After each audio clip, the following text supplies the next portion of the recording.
In this video, I'd like to demonstrate several ways to use Java adapters introduced by MobileFirst Platform Foundation 7.0. So I'll start with very basic things.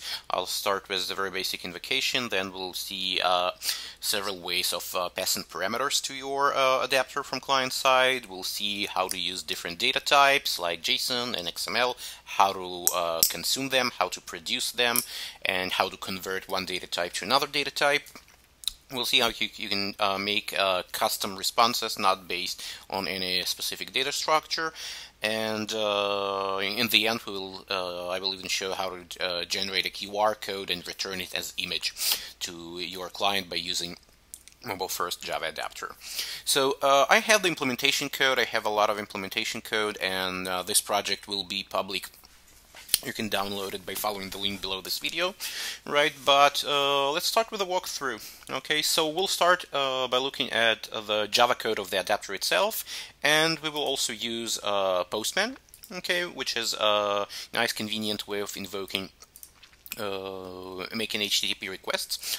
Okay, so we'll start with the basic thing. We'll start with the first adapter method called whatismyuserAgent.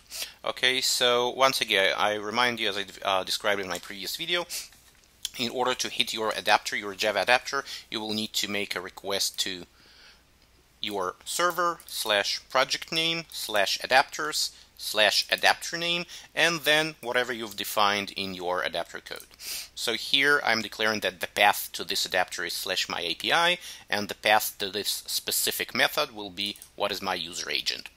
Now note that this method will be invoked once I'm making a GET request to /whatismyuserAgent, and it will produce text plain. So basically it would return plain text with my user agent. Now the implementation is rather simple. I'm going to request, and as I've described previously, by making add context request using this annotation and saying HTTP select request, I got a reference, direct reference to the real request object, and I'm just getting a header user agent. As simple as that. Let's see how it works. So what is my user agent? Send. Oops, and I immediately got invalid token. So what this invalid token basically means is that all the adapters are by default protected. MobileFirst by default protects all the adapters with a default application setup. So in order to be able to access those adapters, you will need a token, access token. Now, if you use MobileFirst client APIs, all the token generation and getting the token will be done automatically for you, okay, unless you haven't declared or defined some kind of interactive authentication required to access your adapter. But since I'm using a third-party tool, Postman, I need to get this token manually. Fortunately, MobileFirst platform provides you with an API. My project, that's your project name, /authorization /version1 /token, and you can make a post request to this URL to actually get a test token. So test token means you can use this token in your test environment. This API is only available in development environment, in development version of MobileFirst server. So I'm going just to copy this token, the value of it. Okay, so manage environments. Postman allows me to set global values, okay, for all environments, and I'm going to paste it here. So basically what I've just done, I've declared a global variable called auth header, and I set the value to whatever I just got from my test token endpoint. Now all of my requests contain authorization header, and the value for that header is the auth header global variable that I've just defined. Okay, so this is a header. So once I've done that, I've defined the new authorization header, I make in my request, and immediately I got a response. So Mozilla, WebKit, Chrome. That's right, because Postman is actually using Chrome engine inside of it. Okay, so very simple. Get request of this URL as defined in my method. What is my user agent? I'm getting the user agent. What you can use this for is, for example, you want to limit your adapter to work with specific IP addresses or with specific clients. So you can limit it to some specific property of user agent, or you can do request get, let's say, remote host and limit your adapters to be to consume only requests from specific hosts or anything basically you can get from a request. So this is a very simple invocation. Let's move to the next one. So next one is how to get a query parameter from getRequest. Now, query parameter means your request has a following form. You got server port, project name, adapters, adapter name, say hello, because this is the path I've defined, say hello, and then key value pairs. Name equals value, name equals value, etc. So once again, it's a GET request. It expects GET request. The path is /say hello. It will produce the plain text. Okay, and note that method name doesn't matter. The mapping will be done by path, not by method name, but by Java method name. Okay, and here you can see that this method expects a query param. So query param basically means that your parameter are passed in this form with this syntax: question mark, name equals value, and name2 equals value2, etc. Okay, so the underlying infrastructure, JAX-RS infrastructure, will actually search for the name parameter in the request. It will create a string variable called name, okay, and this string variable will contain the value of that name parameter. So hello from query param plus name should return me hello from query parameter and the name that I'm passing. So if I go back to Postman and let's go to the second request, I'm going to say hello and name equals Anton. So I'm making a GET request. This should work. Authorization header is here intact. Let's send, and I'm getting hello from query param null. Okay, so apparently something is not working. I do pass my name, right, but I'm still getting null. So what can be done in this case? Well, first of all, we can use logger. Okay, so in the very beginning of the class we defined logger, okay, and this is a regular Java util logging. Okay, so we can do logger.info received name plus name. So this way we can actually see in logs what is the value of this name, okay, because maybe something breaks down here. So I'm clicking send again. Okay, this is workload console. I'm going to my server console, and I cannot see my logs. Okay, so this is even worse. It's not outputting my logs. So the reason for that is that by default server is configured not to output logs with info level. Okay, so you can either use error and severe and it will display, or you can remain with info and just configure your server.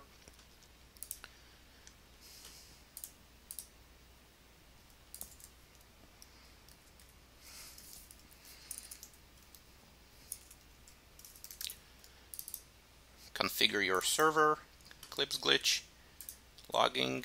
Okay, so console log level, by default it's audit. So we can change it to info, save,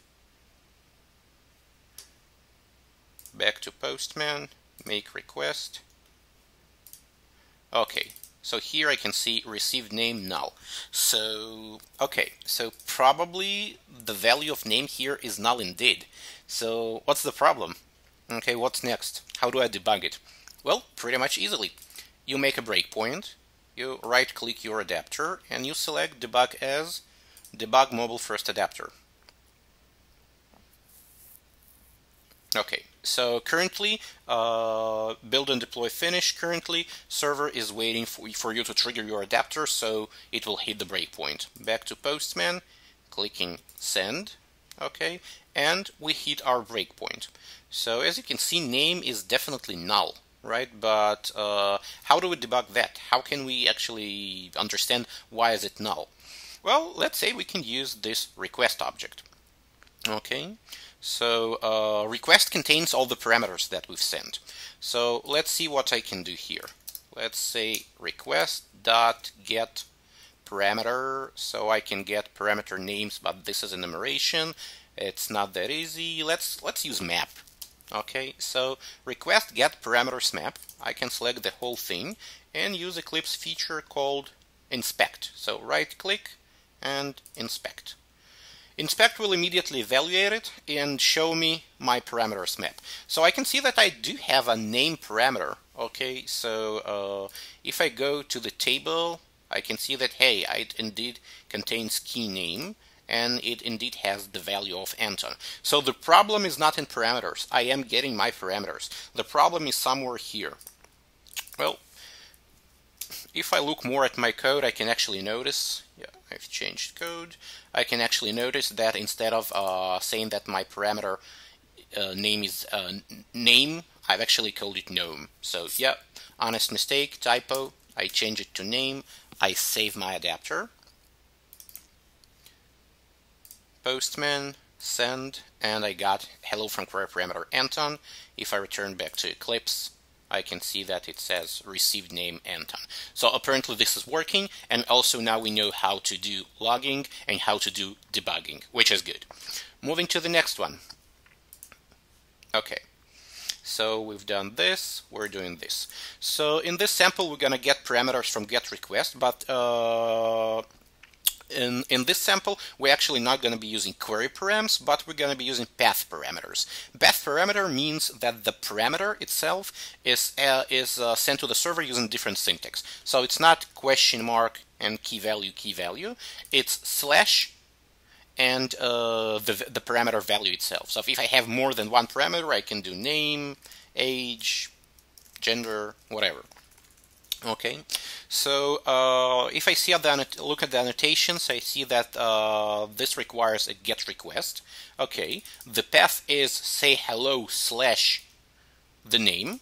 Okay, so note that this and this are similar path, same HTTP method, but this is a different syntax. So the infrastructure is actually smart enough to understand that if you're not passing this parameter, it will send your request here. If you are passing your parameter like this, your request will hit this method.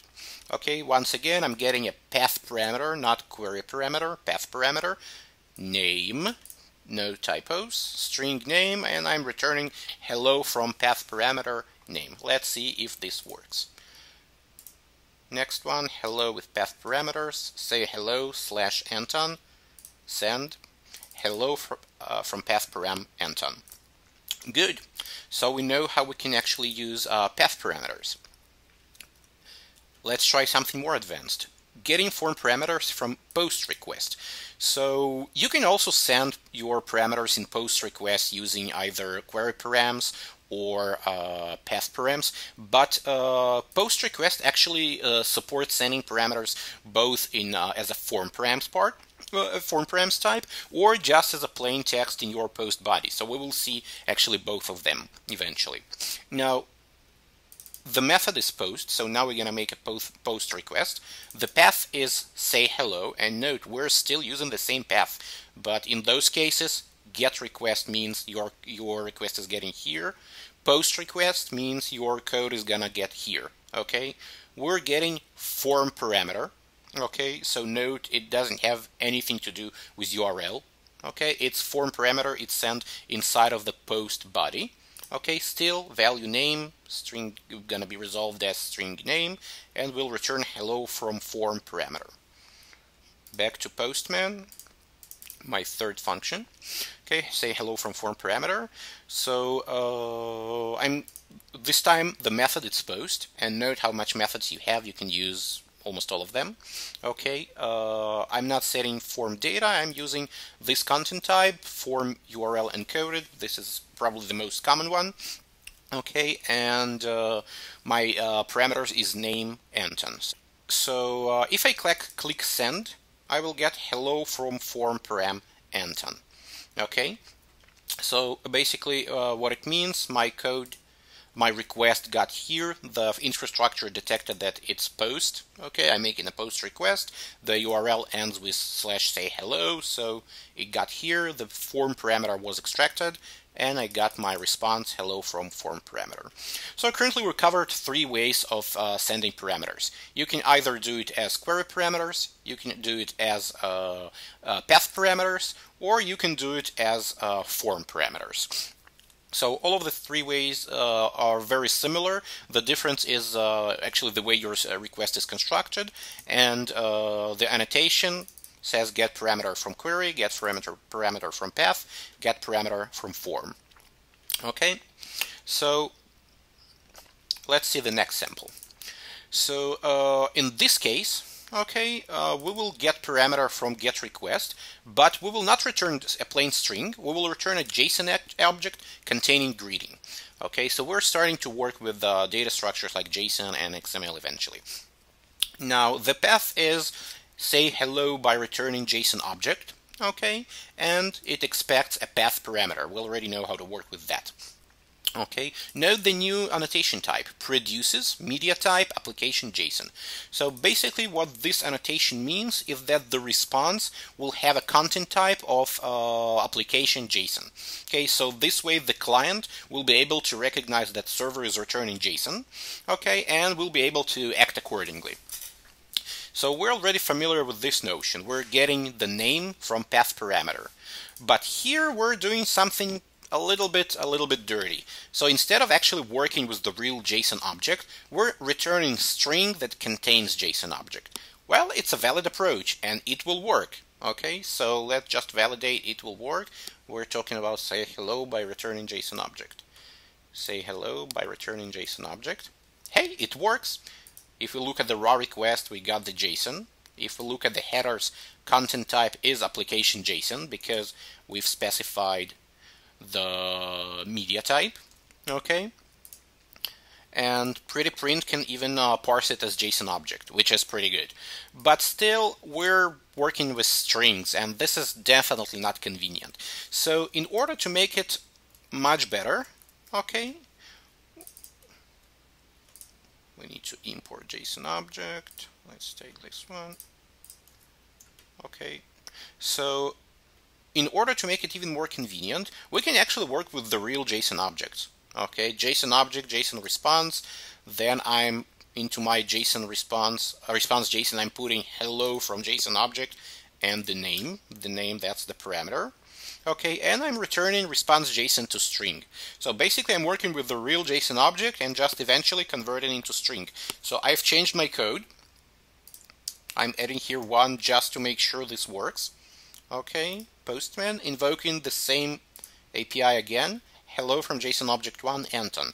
So working with JSON object as an object is much more convenient than working with strings, because you can have nested objects, you can have multiple properties, arrays, etc., and it will work. But actually the infrastructure, JAX infrastructure, allows you to do even better. We can change the response type of our function to JSON object. And this means we're not dealing with strings anymore at all. Okay, let's change it to 2 just to make sure it works. Okay, so basically I'm returning a JSON object. Okay, Postman, send, it works.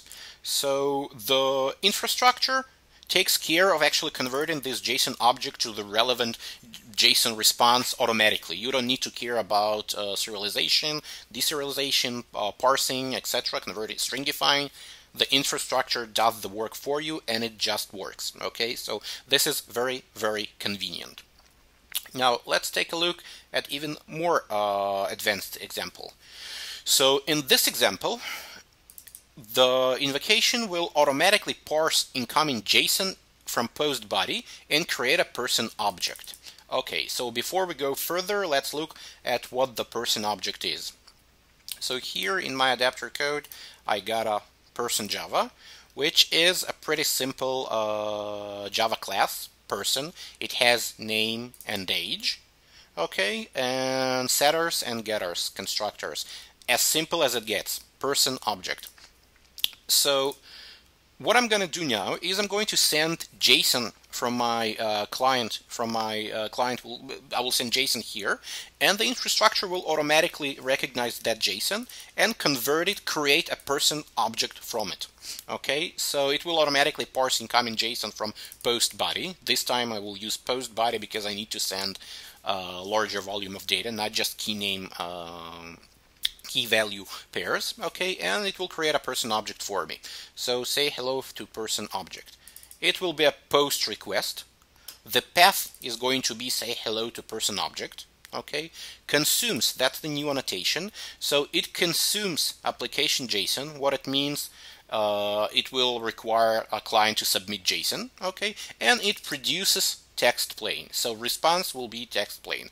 Consumes means request needs to be of application JSON type. Produces means that response will be of plain text type. Now, note that parameter. I'm not using this syntax anymore. Okay, I'm just specified person class, person variable name. And then I'm gonna create a string response that will say hello person get name. I see that your person get age years old. Okay, once again, I'm not manually parsing any response data and converting into object. The infrastructure will do it for me.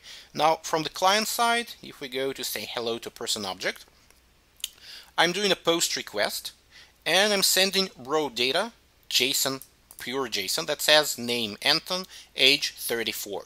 Note that's the same property names that my object has. Okay, name and age. So this what actually helps it to get resolved. So if I click send, hello Anton, and I see that you're 34 years old. Okay, so this JSON was automatically recognized by infrastructure and an object of person type was created for it. And then I got some properties from that person object and I've output some string. Okay.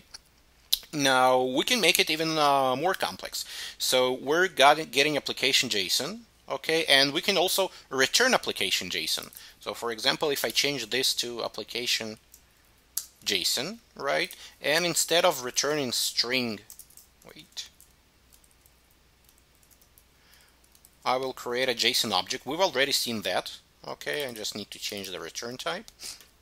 Okay, so here I got a RESTful API that consumes JSON and produces JSON. Okay, so it consumes JSON and automatically converts that JSON to a specified object type. Okay, and it also returns JSON object. Okay, let's see how this works now. Send. Okay, so I'm sending my JSON object. It automatically gets converted to person type on a server side in adapter, and I'm returning a JSON object says response, hello Anton, and I see that you are 34 years old. So exactly as I defined here, response, and then my response text, which is actually this. Okay, so once again, I can consume JSON, I can produce JSON. So here I'm consuming custom JSON and infrastructure automatically parses it to be a specific type, okay, because I keep the same property names, and I produce JSON, and since infrastructure is smart enough, it just takes JSON object and returns it as is. Okay, now in addition to being able to just return JSON object, okay, the infrastructure is also smart enough, and we're moving to the next method, to return a specific object type. Okay, so this method will automatically parse incoming JSON from post body as a person object, but we've already seen that in previous sample. It will convert it to a different person object and return it. So this is called make JSON person old, and that's the best I could come up with. It consumes application JSON and produces application JSON, but note that I'm not manipulating JSON anywhere here. I'm working with Java objects. So the person is automatically received here. JSON will be automatically converted to person object. Okay, I'm creating another object of person type, calling it older person, setting name to grandpa and whatever was returned from here, setting age, the original age of the person, and multiplied by 2, and I'm returning an older person. So I'm returning a Java object, consuming Java object and returning Java object. Those two annotations actually help framework to do all the conversion to JSON for me automatically. So if I go to the next method, make JSON person old, I'm making a post request. I'm sending JSON object that has name Anton, age 34. Okay, and in response I get a different JSON object that says name grandpa Anton, age 68. So, but note that I haven't been manipulating JSON here at all. I'm always working with Java objects, which is much more convenient than manually manipulating JSON. And this is a very, very powerful feature of the JAX-RS infrastructure provided by Java Adapters. So let's see what else can be done here. In next sample, we're going to get path parameters from getRequest. Okay, name and age. We'll create a person object and we will return it as XML. So here we're actually starting to deal with XML. Okay, we've seen how JSON works. Let's see how XML works. And you probably guessed it, eventually we're going to be converting from one to another back and forth. So it's going to be a request of get type. Okay, the HTTP method is get. The path is say hello with XML /name/age. So this means we're working with path parameters. Okay, path param name, path param age. And note what we're returning. We're returning new person, name, age. So I'm not dealing with XML manually at all. I can define it as public string and then manually generate a XML string, but no, I do not want to bother with that. I'm returning a new person object and the infrastructure will take care of converting it to XML for me. How does infrastructure knows that XML needs to be produced? That's the annotation. Produces media type application XML. Okay, so say hello with XML. Let's go to say hello with XML and make note here. Say hello with XML /Anton/34. Send. It doesn't work. Something happened. I got 406 non-acceptable. The request resource is only capable of generating content, not acceptable according to the accept headers. And so something definitely didn't work. And I even got exception here, saying system could not find Java Web Service or X message body writer or data source provider class for the com.dto person type and the application XML media type. So basically what it means, it has no idea how to convert person type to XML. Okay, so it was easier with JSON, but it doesn't know how to do this for XML. Well, because XML requires a little bit more work, not too much. Okay, so XML requires this annotation, XML root element, at least this annotation, that will define the root element of your XML object. So by this annotation, I'm saying if you're gonna deal with XML related to this class, the root element called person. Okay, so I can define anything else, but I'm gonna leave it as person. Okay, so internally, since it's just a property, so I don't need to do any annotations, but you can have internally more XML elements or attributes or anything you want. You can look, this is a pretty much pure Java, so I'm not going to dive too deep into it. So I've added my annotation. Let's try again. Send. Okay, and as you can see, I'm getting person, age 34, name Anton, and this is an XML, but I haven't done almost anything to actually convert person object to XML. I've just specified that by annotation. That's how you're gonna call that XML. Okay, so once again, the object converted to XML automatically, and infrastructure knows that it needs to produce XML because I've specified produce application XML. Okay, so let's make it even more advanced.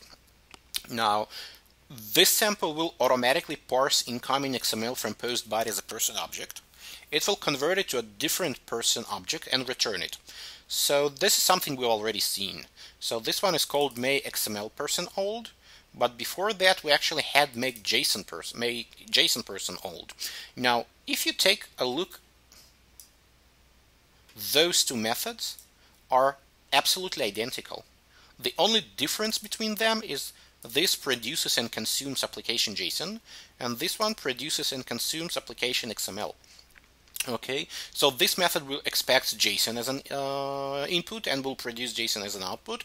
This one expects XML as an input and produces, well, other way around, produces XML as an output. But the code itself, it's absolutely identical. Okay, which means, and that's because I'm not manipulating XML or JSON manually. I'm working with Java objects, and the conversion is done automatically for me by the infrastructure, which is extremely convenient. So let's just validate that it works. Make XML person old. So I'm sending post request person name age. Okay, so those properties will be resolved automatically by the infrastructure because it knows how to map person to that specific person class. I'm clicking send, and I'm getting an older person, age 68 and named Grandpa Anton. So the conversion automatically done for me by the infrastructure, both in case of JSON and XML. Now, next sample is kind of obvious. So now that we know how to work with XML and with JSON, we need to being able to automatically parse incoming XML from post body the person object. We've seen that. And we want to return it as a JSON person object. So basically convert XML person to JSON person. And that's exactly the name of that API, XML person to JSON person. Note what this method does. It returns person as is. Okay, it receives person and it returns person. But because I've specified with my annotation that it consumes application XML and produces application JSON, it expects XML person as input and it will return JSON person as output. But code-wise, you're returning it as is. The conversion is done automatically for us by the infrastructure. Now XML person to JSON person. That's the next one. So the input post raw data, that's the XML person, send, and we're getting the JSON person. So this is basically the same person, okay? And since we're using annotations that tell get it as XML and return it as JSON, we don't need to do anything. It will just convert it. So basically what can be done here, you can retrieve either JSON or XML from your external backend or some kind of a service, or read from file, do whatever you want. Okay, and you can convert it from one data type to another data type. You can create your own Java objects, and then you can easily return them to the client in any format that you want to. Okay, now this is working with person type. But what if I don't really want to specify type? Okay, I don't really have a class. I don't know what will be the structure of that data. I don't know the field names. I just want to work with something generic. So you can actually do that as well. So the next sample gonna read custom XML from an input stream. It will convert it to JSON and return it. So this is a post method. The path for it gonna be custom XML to JSON. It consumes, obviously, application XML. It produces application JSON, okay, and look at the application signature, at the method signature. So here, as a parameter, I have two arguments. The first one has @context annotation, which basically means it's getting it from the context, and it's provided by the infrastructure. So the first parameter here is actually HTTP servlet request. Okay, so you can get access to the request. And the second parameter is input stream, request body input stream. So here I'm not parsing parameters. I'm not using infrastructure to parse parameters. I'm just getting request body input stream directly, and I'm doing with it whatever I want. Okay, so well, the easy way of doing whatever I want is, and in this case I want to convert XML to JSON, you can use the internal class provided by Apache called XML. Okay, and this class provides you with different kind of functionality, as you can see, to JSON from file, from input stream, from XML file, from input stream to XML. Basically, you can convert XML to JSON, JSON to XML in various different ways. But what we're doing here, it's very, very simple. Okay, we're just taking this input stream and saying XML, convert this to JSON. So it expects this to be an XML, okay, consumes XML, and it will convert it to JSON, produces application JSON. So let's see how it works. And once again, this is custom XML, absolutely custom. So if I go to my Postman and I do custom XML to JSON, it's still a person, but it has like a bunch of fields that server side is not aware of. And server doesn't care about that because we're never asking server to parse this as a person object. We're just asking him to convert it to JSON. So if I click send, I will get the JSON for the same XML. So if I change this person to be, I don't know, something, closing tag, it will return it as JSON object something. And you can of course do vice versa, converting JSON object back to XML. Now, instead of doing this conversion manual or using third-party utilities, which you of course can do, you can also use the one provided inside of the, well, bundled within the MobileFirst Foundation. Okay, now what other options do we have now that we've seen that we have direct access to request and also direct access to the input stream, so we can really read request body input stream and do whatever we want with it. So next one, gonna read row post body. Okay, we'll read whatever we have in our post body, we'll reverse it and return as plain text. So the request method is post, the path is reverse post body, makes sense. It will consume plain text, it will produce plain text. We already know how to work with XML and JSON. Okay, so here it's pretty much to demonstrate what exactly we're doing here. So as you remember, we're getting request body input stream. Okay, so we're creating buffered reader for that input stream, string builder, and then line by line we're reading the data from the input stream reader. Okay, and appending it to string builder. Eventually we're doing string builder reverse, and ignore this so far for now, and we're doing return string builder to string. Okay, because we're dealing with plain text, we're dealing with strings. Okay, so once again we're reading the input stream line by line and then reversing it. Now let's see how this works. Reverse post body. This is my post body. If I send it, I will get it reversed. Okay, kind of makes sense.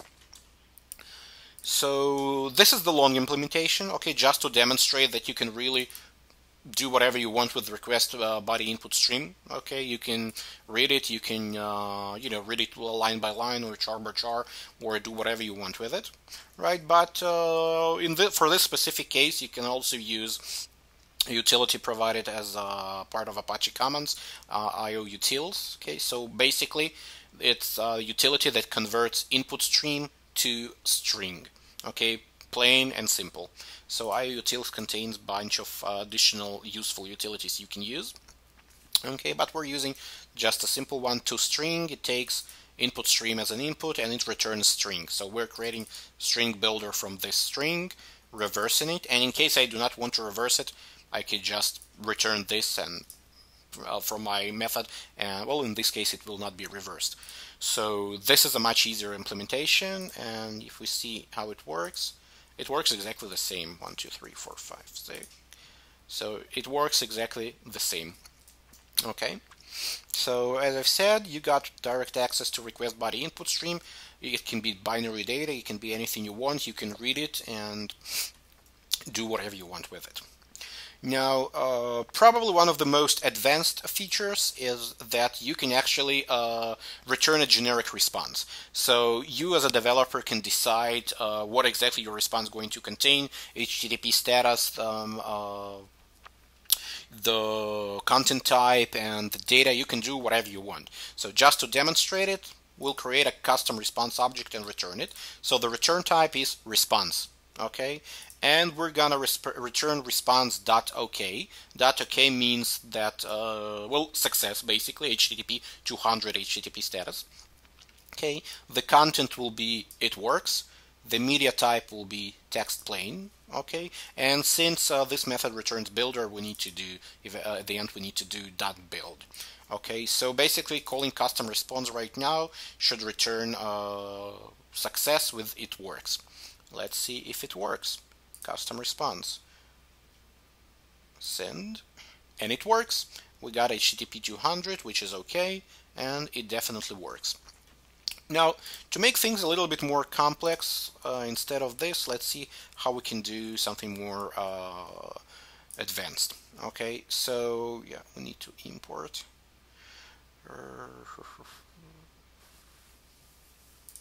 Yep.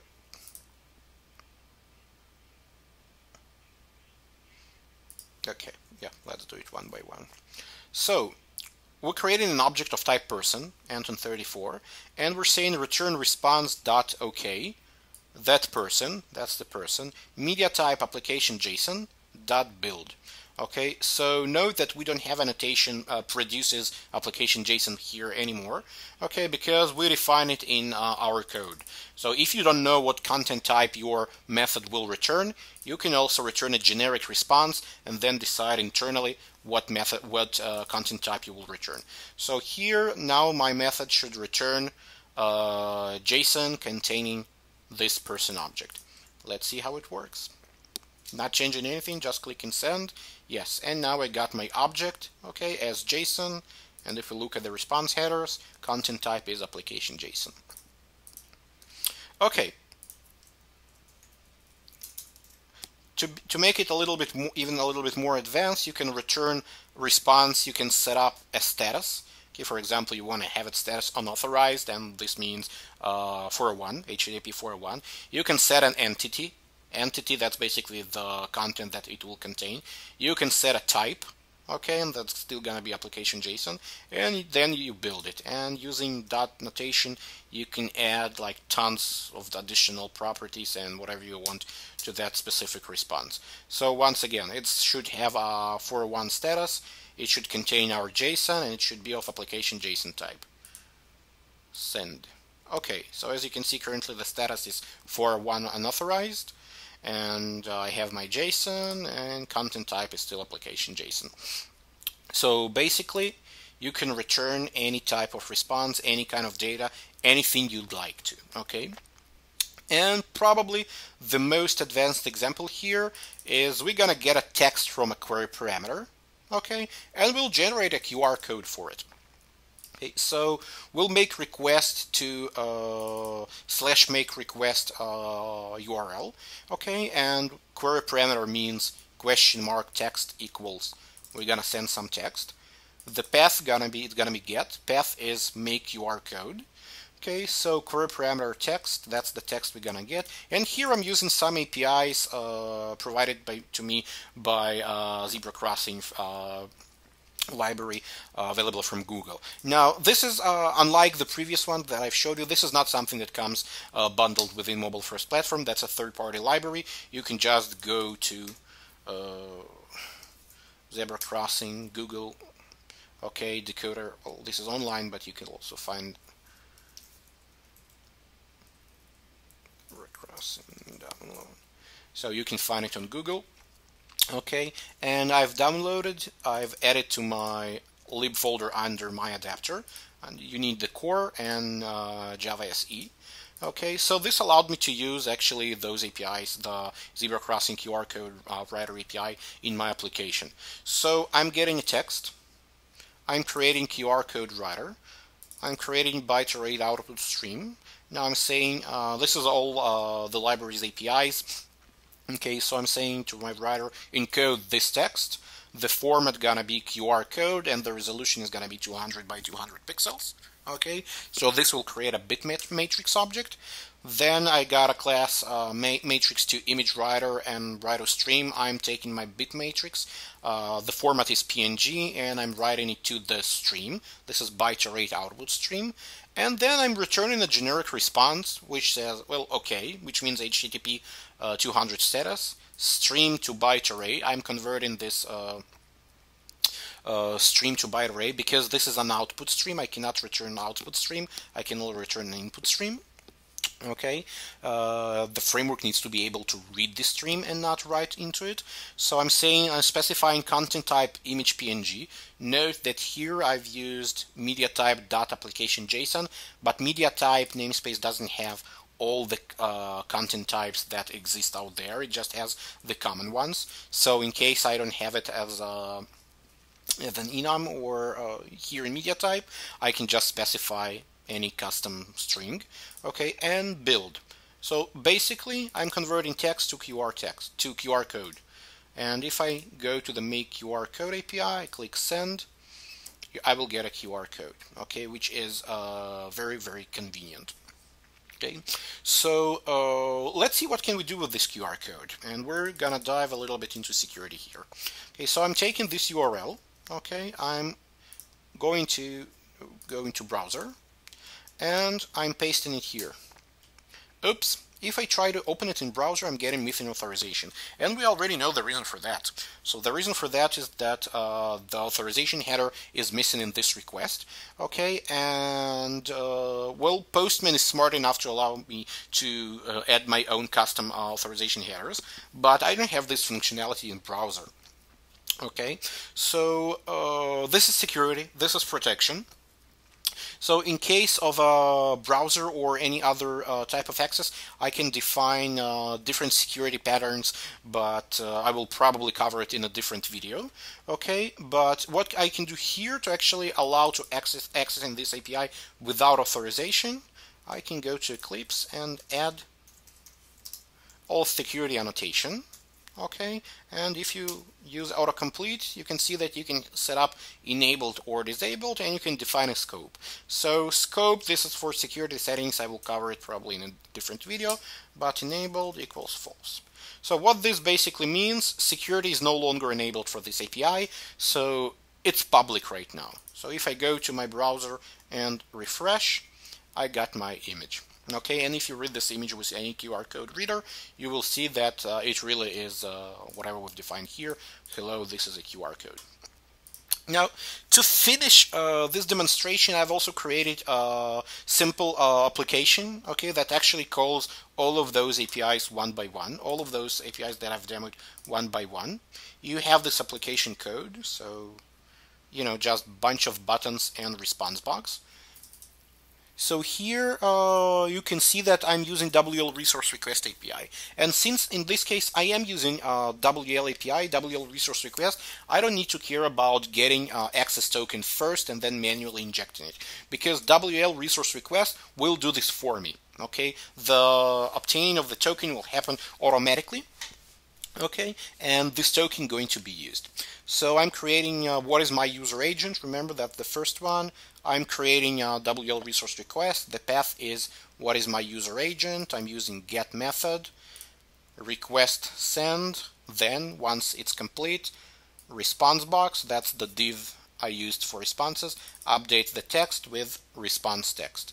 So if I click what is my user agent, I will get the user agent of my browser. Okay, so same for the rest of those invocations. I'll just quickly go one by one. Say hello with query parameter. In order to set up query param, you actually have an API saying request set query parameter. Okay, so I'm setting query parameter for this request, name equals Anton. So it will work. Hello from query parameter Anton. Say hello with path parameter. Your parameter is actually part of your path.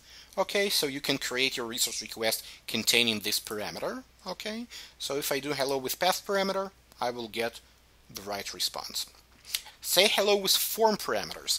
So form parameters are using post type. Okay, so I'm creating a resource request that goes to say hello. Okay, and you got an API. Instead of doing request send, you do request send form parameters. Okay, and you specify JSON object containing your form parameters. So the infrastructure, the framework will automatically convert that to form parameters, and you will the form parameters supplied to the server will be name equals Anton. Okay, so let's see how it works. Hello from form parameter Anton.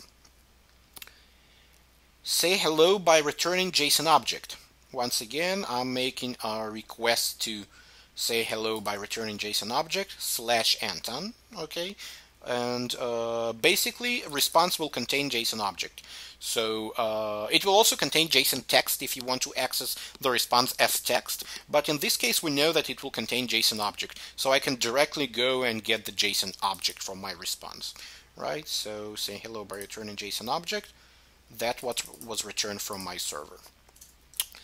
Say hello to person object. So in this case, as you remember, okay, we're sending the JSON object to the server, okay, and in return we're getting text saying hello and data from that JSON object. So I'm defining my person object here. Basically I want to send JSON object to the server.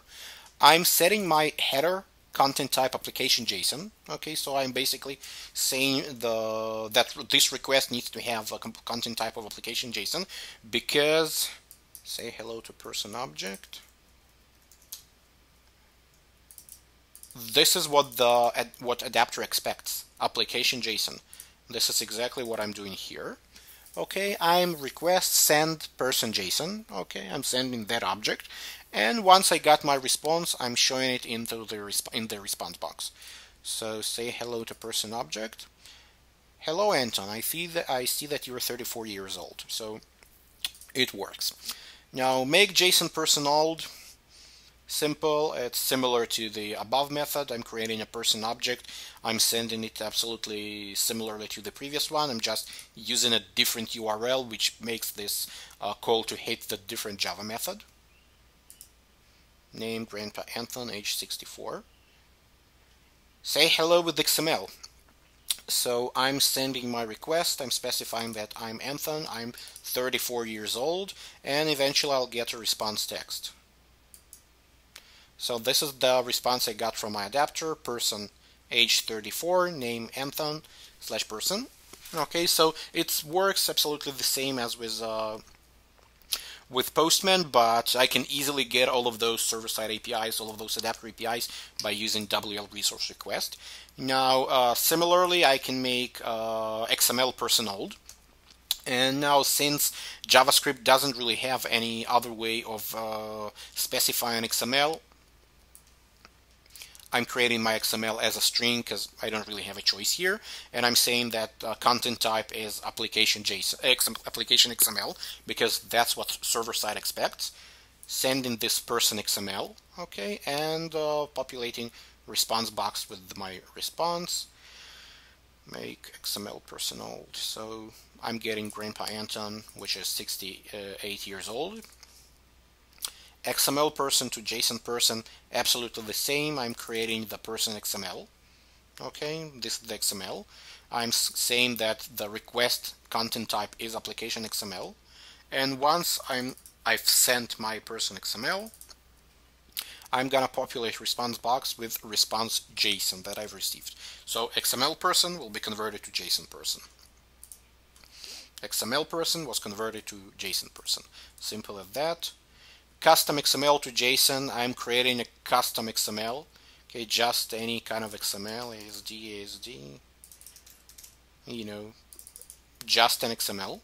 Okay, specifying that content type is XML, sending this XML, and populating response box with the JSON that was returned from server. Okay, so I got this. Okay. Reverse post body. So I'm doing reverse post body. Okay. Resource request post, sending just a plain string. Okay, and then populating it with whatever has returned. Hello, this is a custom post body. Let's add several letters to see that it really works. Reverse post body. Hello, this is a post body. Oh, yeah, I need to refresh my page. I've made changes, I need to refresh my page. Yes, that. Hello, this is a post body. Okay, so custom response. WL resource request, get, sending. I don't remember what it returns, but let's see. It doesn't return anything. Let's see what the problem is. Custom response. Custom response, okay, adapter. Oh, it returns 403. Okay, that's why we are not populating. That's why we don't see data. But we can, instead of unauthorized, return OK. Custom response. I got my object. Okay, so in case it's 403, it means unauthorized. You will get the failure. Okay, you will need to treat the required authentication.